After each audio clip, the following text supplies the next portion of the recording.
Veamos el uso de los pronombres. La función del pronombre es reemplazar al nombre, es decir, cuando yo tengo una frase nominal, a eso le vamos a llamar nombre, como por ejemplo la niña, si lo tengo que reemplazar por un pronombre, voy a usar el pronombre ella. Bien, entonces en este caso el nombre sería la frase nominal. Los pronombres se clasifican según su función dentro de la oración y recordamos la función que tiene, perdón, la estructura básica que tiene el inglés, este orden de sujeto, verbo, objeto. Entonces, los llamados pronombres personales, en inglés personal pronouns, ocupan la posición de sujeto en la oración.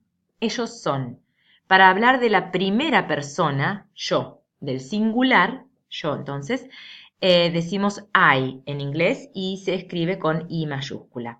You es un pronombre que se lo cuenta, como ya lo comenté antes, entre los pronombres del plural porque puede significar tú o vos, diríamos nosotros, o también significa ustedes. Entonces esto se va a ver según el contexto en el que aparezca.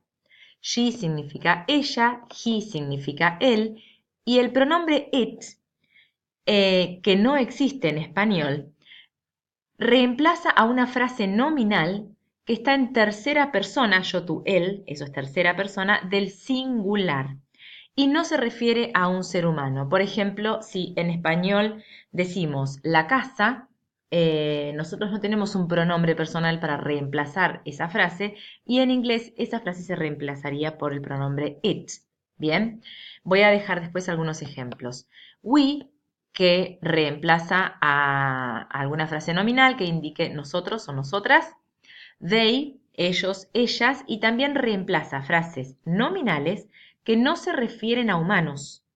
Es decir, que es muy parecido al it en ese sentido, pero siempre que la frase esté en plural se va a usar they y no it.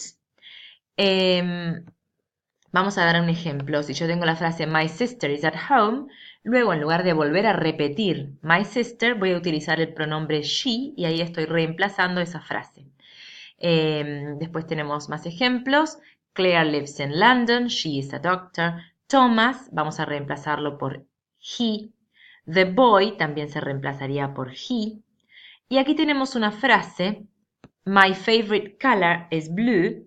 My favorite color, mi color favorito, como no es una persona, vamos a reemplazarlo por it, porque está en singular.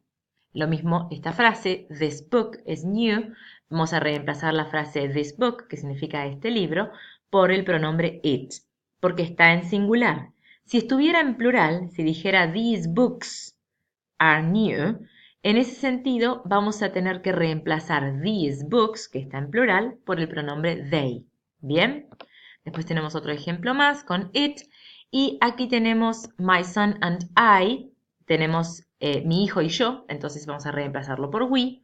The children, que es una frase que ya está en plural, porque children es un sustantivo que está en plural, vamos a reemplazarlo por they.